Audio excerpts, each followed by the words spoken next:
The streets of Veritas Prime were busy and cold. Metal towers touched the sky. Flying cars passed overhead. Neon lights flashed in every corner. Aliens of all shapes and sizes walked fast, heads down, eyes blank. No one had time. No one looked around. And in the middle of it all, one alien woman knelt on the sidewalk holding her sick child. Her name was Vesha. Her clothes were old and torn. Her skin, a soft green with faint gold markings, was pale and dry. She was shaking, not from fear, but from hunger, from cold, from days of no sleep. In her arms, her daughter Nali, no more than 4 years old, was limp and quiet. Vesha whispered gently, "Wake up, little son. Please, open your eyes." But Nali didn't. "Move, please," Vesha begged the crowd. "Can someone help me? My child, she's not breathing well." No one stopped. A few glanced her way and looked away quickly. One alien clicked his tongue in disgust. Another beggar. A woman passed by and muttered, "Not our kind." Someone even laughed. Maybe she should have stayed on her own planet. Vesha's voice cracked. She wasn't shouting. She was too tired to shout. She simply said, "I please someone, anyone, help us." But the world kept moving. That's when Derek Cole heard it. He was just another face in the crowd. A human engineer returning from a repair job near the outer solar vents. Grease stains on his shirt, a small toolbox in his hand. Nothing special, but something stopped him. Not the voice. The silence after it. He turned and saw her, an alien mother in the snow, holding a child who wasn't breathing, and no one cared. He walked toward her. 1 step, 2. The crowd gave him strange looks. A few whispered, "Why is a human helping her? What's he doing?" But Derek didn't hear them. He dropped to one knee beside Vesha. "Hey," he said gently. "Is she alive?" Vesha looked up, eyes wide. "Her breathing is slow. Her skin is cold. I don't know what to do." Derek touched the child's wrist. Weak pulse. Still alive. Barely. "Come on," he said. "We're going to the clinic." Vesha blinked. "They don't let us in." "They will this time." He picked up Nali in his arms. She was so light, too light. Vesha followed him, unsure. If this was real, the clinic wasn't far. A clean white building with red lights. Machines beeped inside. Doors opened with a soft hiss. Derek walked straight in. A bot nurse approached. "Patient category?" "Medical emergency," Derek said. "Child, no time." The nurse scanned Nali, then hesitated. "Species, unregistered. Citizen ID, none." "No ID?" another worker said from the desk. "We can't admit her without payment authorization." Derek stared. "She's dying. You're telling me you'll let a child die because of paperwork?" "It's policy." Derek dropped his toolbox, pulled out his work ID, slammed it on the counter. "Then use my name, my credits, my record, bill me. Just save her." Everyone went silent. No one had expected that. Within seconds, the child was taken into the care unit. Machines whirred to life. The door closed. Vesha stood frozen, her hands over her mouth, tears running down her face. "You didn't have to do that," she whispered. Derek looked at her. No one else was going to. Minutes passed like hours. Then the door opened. "She'll live," a nurse said. "Weak immune system, severe cold exposure, but she's strong." Vesha almost collapsed from relief. Derek held her steady. The nurse looked at him curiously. "Family?" she asked. Derek shook his head. "Just, the first one who listened." Outside, the city lights flashed like they always did. But inside that small room, an alien mother and a human stranger sat side by side, and the world for once felt a little warmer. For most people in Veritas Prime, the event at the clinic was over. Just another strange story. A human helped an alien. So what? But for Derek Cole, it wasn't over, because after he saved the child, there was nowhere left for them to go. The clinic discharged Nali the next morning. She was awake now, weak but alive. Her breathing had improved and she could speak in soft, sleepy whispers. Vesha held her close as they stood just outside the clinic doors in the freezing early light. The streets were wet from night frost and people walked past them as if they weren't there. No shelter, no food, no credits. They were still invisible, except to him. Derek stood nearby with a scarf around his neck and a data pad in one hand. He watched the two quietly. He had slept on the clinic bench the whole night just in case. "Where will you go now?" he asked. Vesha looked at him, ashamed. "Back to the lower levels. Maybe an alley. There are heating vents behind the trash units." Derek frowned. "That's not a place for a child." "It's the only place left." He paused, then handed her a folded piece of cloth and a card. "This is a transit pass," he said. "Come with me. I've got an old workshop. It's not fancy, but it has heat, food, and a spare bed." Vesha stared at him. "You would let us stay in your space?" "For now," he replied. "Until you get back on your feet. But we're not your kind." Derek gave her a dry smile. "You're still people." That moment changed everything. The woman who had been ignored by hundreds was now seen by one. The workshop was small, tucked between a junkyard and a freight terminal. It used to be a repair center for mining drones. Now it was Derek's home and workspace filled with tools, spare parts, old machines, and a rusted sleeping pod. "I wasn't lying. It's not fancy," he said as he unlocked the door. But when the heater clicked on and the smell of warm food filled the air, Vesha exhaled like she'd been holding her breath for weeks. Nolly curled up on a folded blanket in the corner, watching a small bot bounce light shapes on the wall. She smiled for the first time since Derek met her, and Vesha sat at the edge of the bench, her hands trembling. She didn't ask for anything, not even water. She just looked at Derek and said, "Why are you doing this?" He paused, then answered simply, "Because no one else did." But outside, things weren't quiet for long. Word spread quickly in Veritas Prime. A human, a full citizen, had taken in an alien beggar and her child. People whispered, some mocked, some got angry. "You're making humans look weak," one engineer told Derek the next day. "You're asking for trouble," said another. Even his landlord sent a warning message. "Your workshop isn't zoned for alien housing. Remove the intruders or pay the fine." Derek didn't respond. He just kept working, wiring circuits by day, cooking simple food at night, listening to Nolly's quiet laughter as she learned human words. One evening, while repairing a heating unit, he heard Vesha humming softly in the background, a lullaby in a language he didn't know. She didn't look broken anymore, just tired and healing. And that was enough for him. But he knew something was coming, because kindness in a place like Veritas Prime always had a price.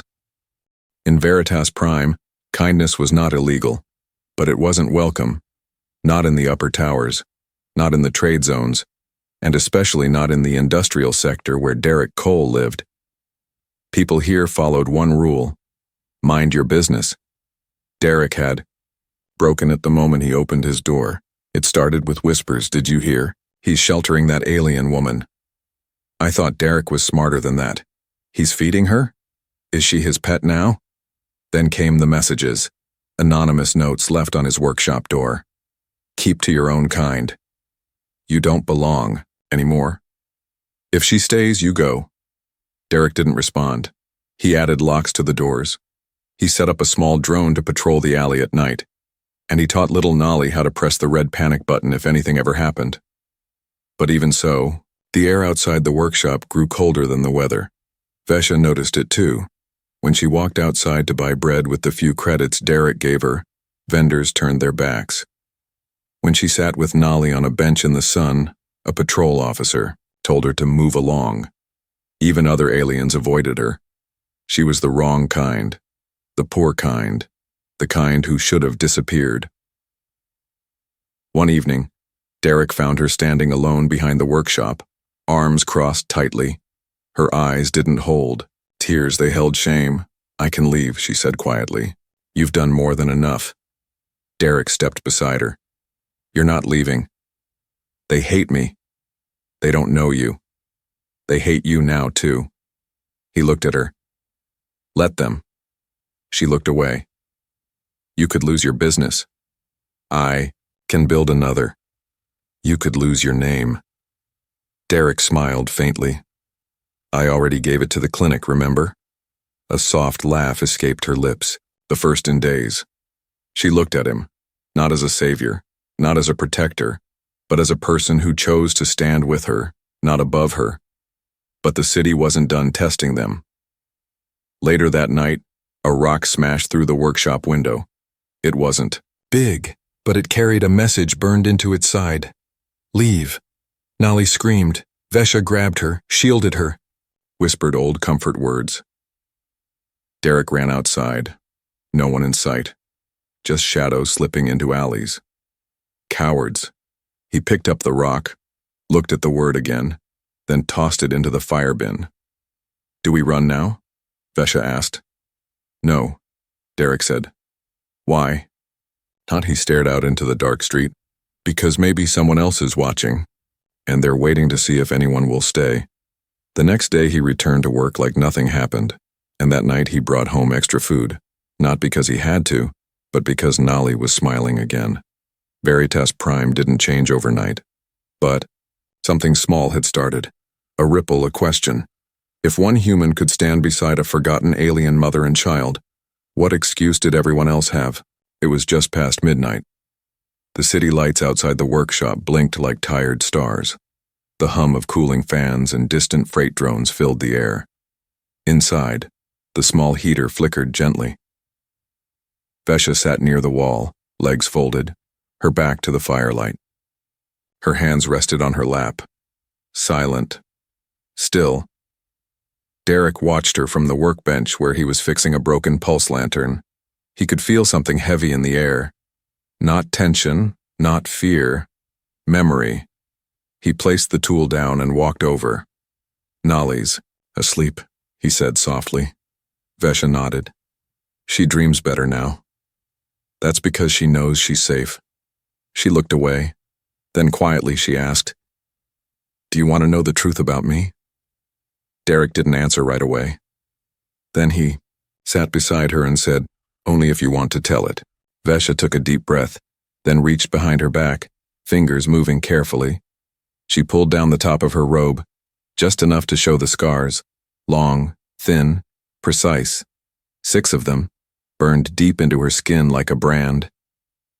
Derek didn't flinch, but his jaw tightened. "Laser scars," he said. "High temp, factory mark. Someone tagged you." Vesha nodded slowly. "I was once a royal translator in the Vialtari Empire. We were peaceful. We studied language, music, stars." Her voice was soft, almost a whisper. "When the war came, the empire fell in days. Soldiers became pirates. Diplomats became slaves. She closed her eyes. I escaped with my daughter on a trade freighter. I paid with the last of my jewels. We thought we were free." Her hands trembled. "But the freighter captain sold us mid-route. Said aliens with royal blood had a good price." Derek clenched his fists. "And the scars?" "A gift from the buyers," she said bitterly. "To mark what they owned." He looked at her. "You escaped. I killed one of them. Nolly was barely 2. I ran into the sewers. For 3 years, we hid in trash tunnels, cargo crates behind walls." She looked up. "Then I came here, hoping the city would be different." She laughed quietly, but there was no joy in it. It wasn't. Derek didn't speak. Instead, he gently reached out, not to touch the scars, but to pull her robe back over her shoulders. "You don't have to hide those," he said. "They're ugly. No, they're proof." "Of what?" "That you lived, that you fought, that you survived." Vesha turned her head slightly. For the first time, she didn't look away from him. "You're different," she said. Derek smiled faintly. "So, are you?" That night, no rocks hit the window. No messages came. Only silence, and a feeling that something broken had just begun to heal. In the corner of the room, Nolly stirred in her sleep and whispered her first human word. Safe. The sun rose late in Veritas Prime's industrial sector. A thin layer of smoke always covered the sky, making morning look like dusk. Inside the workshop, Nolly was humming while drawing pictures on an old datapad Derek had fixed for her.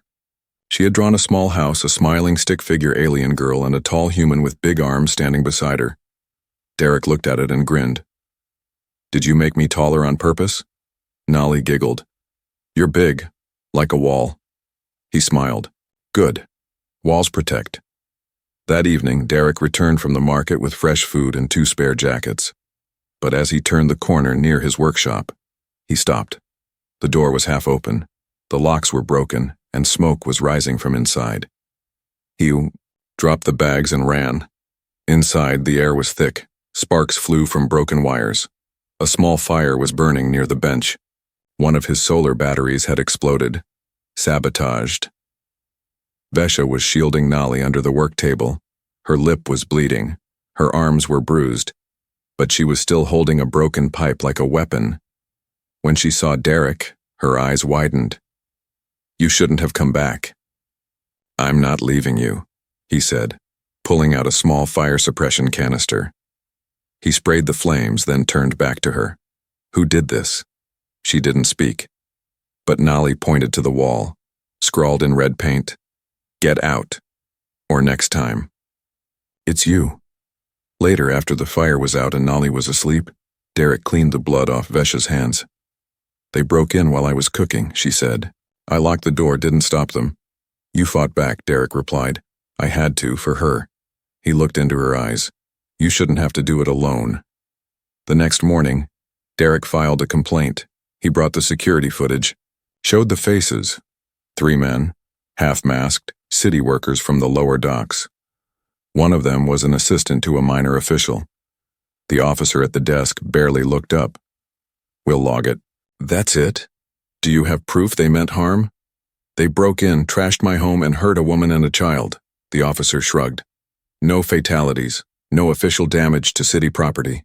You're lucky they didn't press charges. For housing unregistered aliens. Derek stared at him in disbelief. So you're saying it's my fault? The officer stood. I'm saying, this is Veritas Prime. Don't expect the city to care about people it doesn't see. Derek left the station fuming. Not because of the broken locks, not even because of the threats, but because the law had no space for mercy. That night, Vesha sat beside the heater, watching Nolly sleep. She looked at Derek. You can send us away. He looked up sharply. What?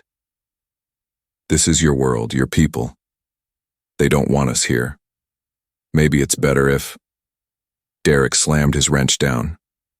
You're not leaving. You're not running again. Not while I'm breathing. Vesha's lips trembled. You could die protecting us. Then I'd die for something real. She reached out, touched his hand gently. For the first time, she didn't look like a refugee. She looked like someone who had finally found a reason to stop running. And Derek, he wasn't just fixing drones anymore. He was fixing lives. And far, above the city, behind cold glass and steel, the minor official whose men had attacked the workshop received a report. She's still there. The human didn't back off. The official frowned, then smiled. Good. Then let's see how brave he really is. The next summons came in a golden envelope. Thick paper, sharp corners, a red seal stamped with the city emblem of Veritas Prime. It wasn't a warning, it was a command. Derek Cole stood in the middle of the city's public hearing chamber. Stone steps curved around him like a cold, watching arena. City officials in polished robes sat above, flanked by security bots and silent assistants. He was alone. Below him, in the viewing gallery, sat Vesha, holding Nolly close. She tried to stay calm, but her eyes followed every move, every word, because this wasn't just about Derek now. It was about all of them. A tall woman in red robes stood and began to speak. Citizen Derek Cole, you have been called here to answer for your actions. harboring unregistered beings, disrupting civic peace, and submitting accusations against a city official without evidence. The words fell like iron hammers, but Derek didn't flinch. You are aware, the speaker continued, that such actions go against zoning laws and property agreements in Sector 3? Derek looked up, voice steady. Yes. And yet, you let the alien woman and child stay with you? Yes. You filed a complaint with city security, accusing respected workers of violence? Yes. And you took responsibility for a non-citizen at a public clinic? I saved a life. A few officials shifted uncomfortably. That wasn't the answer they expected. The woman narrowed her eyes. You believe your personal sense of kindness is above city order? Derek stepped forward. No, he said. I believe your lack of kindness is the real danger here. Gasps echoed in the chamber. Derek didn't stop. You call this a city of progress, of unity. But when a child lay dying, no one helped. When a mother begged in the streets, no one listened. I listened. And now I'm being punished for it? He looked around at every official there. If compassion is a crime, then maybe you need to rewrite your laws. For a long moment, there was silence, then murmurs. In the gallery, whispers grew louder. Some officials exchanged glances. Even the security bots paused. The lead counselor leaned forward. Do you have any proof of what you claim? Derek didn't answer. Instead, Vesha stood up. She walked slowly into the center of the chamber, carrying Nali in her arms. She said nothing at first. Then she turned her back to the council and pulled down her collar. The scars, the burns, the symbols carved into her skin. They weren't just proof. They were evidence of survival. I never asked for pity, Vesha said, voice shaking. I asked for safety. I asked for dignity. I found it in him. She turned to Derek, then to the council. He gave me what your whole system could not. Not food, not shelter, a chance to breathe. Silence returned, but this time it felt heavier. The counselor cleared her throat. We will review this case carefully. As Derek and Vesha left the chamber, dozens of eyes followed them, but this time, not with hate, with questions, with doubt, with something new. Later that night, back in the workshop, Vesha sat quietly beside Derek. Nali slept soundly, hugging the little bot toy he had repaired weeks ago. You spoke for us, Vesha whispered. You showed them the truth, he replied. She looked at him. You stood in front of them and didn't flinch. Derek shrugged. I was scared. But you stood anyway. She reached out and took his hand. Not as a stranger, not as a guest, but as someone who finally belonged. And Derek? He didn't feel like one man anymore. He felt like a shield, a quiet hero, in a city that had finally begun to listen. The storm didn't come from the sky. It came from the streets, from the voices, from the whispers turning into questions, questions turning into anger. And for the first time in years, the city of Veritas Prime didn't look away. It looked inward. The hearing had sparked something. People who had never spoken before were now asking, why do we ignore the poor? Why do aliens live in shadows? Why did a human have to remind us what mercy looks like? But change doesn't come quietly. The official who had sent men to attack Derek's workshop, the same man who once called aliens filth, now found himself in trouble. The council had opened an investigation, and the streets? They were alive. Flyers were posted, messages spread. Be more human, like him. In the middle of it all, Derek worked quietly. The workshop had been repaired, new locks, stronger walls, a better heater. But the biggest change? It wasn't in the building. It was in the people. Every day someone new came by, a limping alien child needing medicine, a widowed worker asking for a warm place to sleep, a quiet teen who said, I heard this is where kindness lives. Derek never said no. He simply handed them a meal or a blanket or a moment of safety. Vesha worked beside him. She organized supplies, repaired clothes, taught children alien words and stories from her people's forgotten songs. And Nali? She drew pictures, hundreds of them, of her mother, of Derek, of the workshop filled with smiling faces. She named her picture book, Home. One evening, as orange light spilled into the shop from a flickering city lamp, Vesha stood by the counter, watching Derek adjust a solar panel. She walked over quietly. "You're tired," she said. He shrugged. "We're making something good. That's worth getting tired for." She smiled, then reached into her satchel and placed something on the workbench, a necklace, made from wire, glass, and a melted circuit crystal. "I made this for you," she said. "In my world, we call it a bond charm. It means chosen family." Derek stared at it. He picked it up slowly, as if afraid to break it. "I've never had a family." "Now you do," Vesha whispered. He looked at her. "So do you." She stepped closer. "I know." That night, they didn't need to say more. The silence between them felt warm, full, like fire, not the kind that destroys, but the kind that keeps you alive. 6 months later, the workshop became something else, a full shelter, officially registered, named the Firehouse, because from ashes, it had risen. People donated. Volunteers came from both human and alien districts. The old rules began to bend, slowly, but surely. One day, a reporter visited. She asked Derek, "Why did you help them?" He pointed at Nali, laughing in the sun with a half-human, half-cybernetic girl from the scrapyards. Then he said, "Because when everyone turned away, she looked up at me, and I knew this was the moment I became human for real." That quote went viral. It was printed on t-shirts, spray-painted on walls, taught in schools, not because it was fancy, but because it was true. Years passed. The city changed. It didn't become perfect, but it remembered something it had long forgotten, that progress wasn't just in machines and towers, but in how you treated someone with nothing.